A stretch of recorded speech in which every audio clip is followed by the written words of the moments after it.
OC প্রদীপকে arrest করার পরে যখন তার বিরুদ্ধে সারা বাংলাদেশের মানুষ জেগে উঠেছে, এখন এইখানে জঙ্গিদের নাম সরাসরি কিন্তু আসে নাই। সুতরাং এটা ওইখানে ঢিলমাইরা অনেক সময় হয় কি, আপনি দেখেন, আপনি যদি একটু বুদ্ধিমত্তা ইউজ করেন, মানুষের যারা অপরাধীরা অপরাধ করে তারা করে কি কনসেন্ট্রেশন রাখে এক জায়গায়।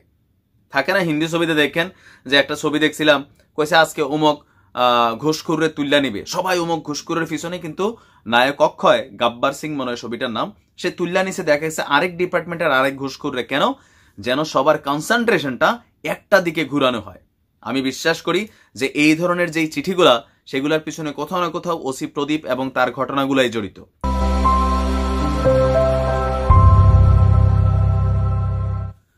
আসসালামু আলাইকুম, আমি নাইম দক্ষিণ কোরিয়া থেকে সবাইকে স্বাগত জানাচ্ছি আমার ইউটিউব চ্যানেল নাইমিলিতে।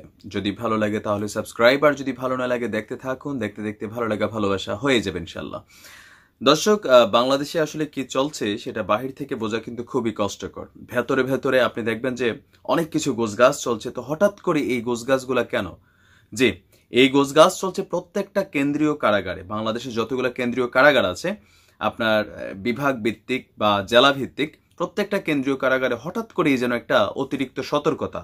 আর এই অতিরিক্ত সতর্কতার পিছনে রয়েছে আপনার আমাদের যিনি কারাগার প্রিজন আইজি, ওনার নাম হচ্ছে মোস্তফা, ব্রিগেডিয়ার জেনারেল সম্ভবত AKM মোস্তফা কামাল পাশা স্যার। উনি একটা চিঠি বাংলাদেশের সমগ্র কারাগারগুলোকে সতর্কতামূলক একটা চিঠি পাঠিয়েছেন। আর সেই চিঠিতে তিনি বিশেষ গোপন কিছু কিছু জিনিস নির্দেশনা দিয়েছেন। আর যেগুলোর মধ্যে অন্যতম বিষয় হচ্ছে যে এই মুহূর্তে বাংলাদেশের কেন্দ্রীয় কারাগারগুলোতে ভয়ঙ্কর মানের যেসব অপরাধী আছে, এর মধ্যে ওসি প্রদীপও একজন, ঠিক আছে। জঙ্গিরা যারা আছে অনেক জায়গায় বন্দী, তাদের মধ্যে এরকম বড় মাপের বা দুর্ধর্ষ খুনি এই লেভেলের যেসব আসামিরা আছে, তাদেরকে স্পেশাল সিকিউরিটি এবং তাদের দিকে স্পেশাল নজর রাখার জন্য প্রত্যেকটা কারাগার প্রধানকে আপনার আইজি প্রিজন সাহেবের চিঠি পাঠানো হয়েছে। এখন এইটার আসলে কারণ কি? হঠাৎ করে কেন এই তোড়জোড় বা কেন এই নিরাপত্তা? এটা সূত্রপাতটা বেশ কয়েকটা জায়গায় হয়েছে। প্রথমত সবচেয়ে বেশি ঝামেলাটা পাকাইছে সেটা হচ্ছে আপনার গতকালকে সম্ভবত বাংলাদেশের লালমনিরহাটে আপনার যে কারাগার আছে, ওইখানের কেন্দ্রীয় কারাগার, সেইখানে হঠাৎ করে রাস্তাতে পুলিশের সিকিউরিটি বা স্থানীয় যে আশেপাশের এলাকাগুলো আছে সেখানে এক্সট্রা একটা পুলিশের নিরাপত্তা দেখা যায়। তো জনমনের প্রশ্ন হয় যে ব্যাপার কি? এর পাশাপাশি ঢাকা কেন্দ্রীয় কারাগার সহ আরো কিছু কারাগারের সেম বিষয়। তো কেন্দ্রীয় কারাগারের যেই পুলিশ সুপার, জেল সুপাররা আছেন, আপনার লালমনিরহাটের যিনি আছেন জেল সুপার বিক্রম কুমার নাগ সম্ভবত ওনার নাম, তিনি আপনার গণমাধ্যমকে জানিয়েছেন যে সম্ভবত 12ই সেপ্টেম্বর হঠাৎ করে একটা উড়ু চিঠি আসে। চিঠিতে লেখা হয়েছে যে এই কারাগারে থাকা তাদের কিছু ভাই বন্ধু আছে যাদেরকে কারাগার উড়িয়ে দিয়ে বোমা মেরে তাদেরকে আপনার নিয়ে যাওয়া হবে। ঠিক কাছাকাছি ঘটনা ঢাকা কেন্দ্রীয় কারাগারও। কেন্দ্রীয় কারাগারের যিনি জেল সুপার আছেন মাহবুবুল ইসলাম, তিনিও জানিয়েছেন যে বেশ কিছুদিন ধরে এরকম উড়ু চিঠি আসছে আর আননোন কিছু ফোন কল আসছে, যে প্রত্যেকটা ফোন কলে বলা হচ্ছে যে কারাগার উড়াই দিয়া আপনার আসামি ছিনাই নিবে। তবে এই আসামি কারা স্পেসিফিকলি আপনার নির্দিষ্ট করা হয়নি। কিছু কিছু পত্রিকা দাবি করছে যে জঙ্গিদের ফোন হইতে পারে, আবার কেউ দাবি করছে যে এটা হয়তো হইতে পারে যে ওসি প্রদীপেরও কোনো কাহিনী আছে। এখন বলা যায় না, কারণ এই মুহূর্তে বাংলাদেশের সবচেয়ে দুর্ধর্ষ অপরাধী হচ্ছে ওসি প্রদীপ। আর যেহেতু সে আপনার আমাদের যে ফাঁসকৃত তদন্ত রিপোর্ট, সেখানে এটি স্পষ্ট উঠে এসেছে, অরিজিনালটা এখনো প্রকাশ হয়নি, করা দরকার, এই কথাগুলোর নয়তো প্যাস লাগে, যে সে আপনার জেলের ভিতরে বসে বিদেশি দূতাবাসের সাথে যোগাযোগ করেছে। হতে পারে তাকে মুক্তির জন্য কোনো কোনো রাষ্ট্রের বা কোনো কোনো ব্যক্তিদের বিশেষ একটা আকর্ষণ থাকতে পারে, নানান কিছু আছে, ঠিক আছে। তো কোনো কিছুকে হালকাভাবে উড়ানোর কিছু নাই। ঢাকা কেন্দ্রীয় কারাগারের যিনি মাহবুবুল সাহেব আছেন, তিনি বলেছেন যে ঢাকা কেন্দ্রীয় কারাগারকে আপনার স্পেশাল সিকিউরিটি আপনার ব্যবস্থা করা হয়েছে।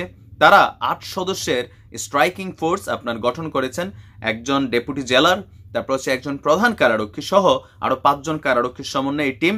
আর আইজি প্রিজন সাহেব প্রত্যেকটা কারা প্রধানকে তিনি স্পেশাল কিছু ব্যবস্থা নেওয়ার জন্য বলেছেন, যেটা রাষ্ট্রের পক্ষ থেকে বলা হয়েছে যে যেই যেই কারাগারগুলোতে এরকম প্রদীপের মতো বা জঙ্গিদের নেতাদের মতন আপনার আসামি আছে, সেইখানে আশেপাশে কারাগারের বাহিরে এবং ভিতরে বিশেষ আপনার একটা ফোর্স গঠন করা, নাম্বার 1। নাম্বার 2, আপনার যেন সেইখানে যারা পাহারা দিবে সশস্ত্র কারারক্ষী যেন থাকা হয়। নাম্বার 3, প্রত্যেকে যেন বুলেট প্রুফ জ্যাকেট এবং হেলমেট ইউজ করেন।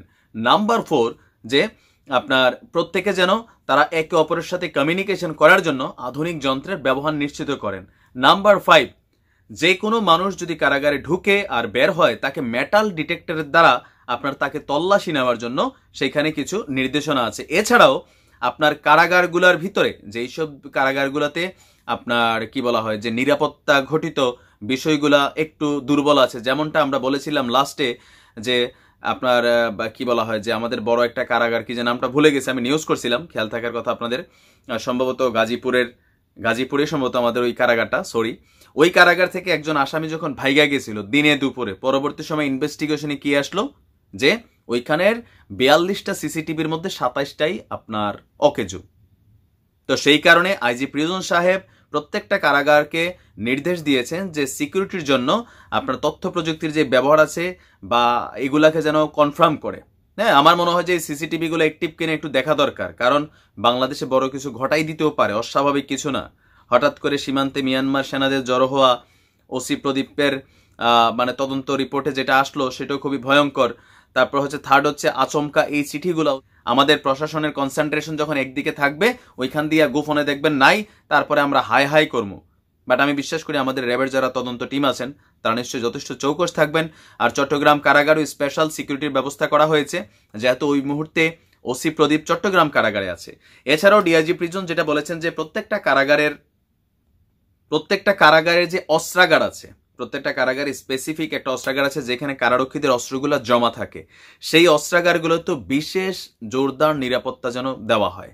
আমরাও চাই এগুলা হোক, কারণ যে কোনো ঘটনা ঘটলে আপনার কিছু ঝামেলা আছে। আর সূত্র অনুযায়ী, তদন্ত অনুযায়ী যে আপনার প্রত্যেকটা কারাগারে যে নির্দিষ্ট পরিমাণ আসামি রাখা দরকার, লালমনিরহাটের উদাহরণই সেখানের বিক্রম নাগ যিনি আছেন তিনি বলেছেন যে এখানে 146 জন বা 150 জন কারাবন্দী থাকার সুযোগ আছে, কিন্তু এই মুহূর্তে ওইখানে 450 কাছাকাছি কারাবন্দী। অতিরিক্ত কারাবন্দী হওয়ার কারণে আপনার দেখা গেছে যে সিস্টেমটা মেনটেনেন্স করতে ভিতরে যেই পরিমাণ লোকবল নাকি দরকার সেই পরিমাণ নাই, যার কারণে এগুলা একটু ঝামেলার। প্রত্যেকটা কারাগারেই দেখা গেছে যে এই ধরনের ওভার অতিরিক্ত কয়েদি হওয়ার কারণে সেখানে কারাগারে বসে আসলে প্ল্যান করা হয়। আর আপনি দেখেন যে ওসি প্রদীপ যে তার যে প্রিজন ভ্যানের ফোন কলটা সে আসলে কোন সার্রে করছে, হইতে পারে এটা তার সাজানো পরিকল্পনা বা এটা একটা সিমটম বা এটা একটা ইশারা। ভাই আমি এই ব্যাপারে একদম আসলে নিশ্চিত হতে পারছি না। যে আমি শতভাগ শিওর আমাদের কনসেন্ট্রেশন লালমনিরহাট, ওই যে কানাইঘাট এদিকে নিয়ে কাহিনী কিন্তু ওই দিক দিয়ে করে ফেলবে। আমি বিশ্বাস করি আমাদের কারা প্রশাসন যারা আছেন যথেষ্ট সচেতন আছেন। আর র্যাব যেহেতু এটার দায়িত্বে আছে, নিশ্চয়ই জেল কারাগার কর্তৃপক্ষের বাইরেও নিশ্চয়ই র্যাবেরও স্পেশাল একটা অ্যাটেন্ডেন্স থাকবে, যেহেতু আইজি প্রিজন স্যার বিষয়গুলোকে নোটিস করিয়েছেন। আর কারাগারে যারা কাজ করেন তারাও নিজেদের নিরাপত্তা নিয়ে কাজ করেন, যেই আইনগুলো আছে সেগুলো মাইনেন। সিসিটিভি গুলাকে অ্যাক্টিভ করে রাখা দরকার, চেক দেওয়া দরকার প্রত্যেকটা কারাগার থেকে। আপনাদের যে আমাদের প্রধান যে কার্যালয় আছে যে এই সিসিটিভি গুলো অ্যাক্টিভ কিনা, ত্রুটি থাকলে সেগুলাকে কি বলা হয় যে ত্রুটি সংশোধন করে নেওয়া উচিত। নিরবিচ্ছিন্ন বিদ্যুৎ প্রবাহ রাখা উচিত। কারাগারের যারা এরকম প্রদীপের মতন বড় অপরাধী আছে তাদেরকে স্পেশাল মনিটরিং করানো উচিত। তো যাই হোক দর্শক, পরবর্তী আপডেট ইনশাল্লাহ জানাবো। ভালো থাকুন, সুস্থ থাকুন। আসসালামু আলাইকুম রহমতুল্লাহ।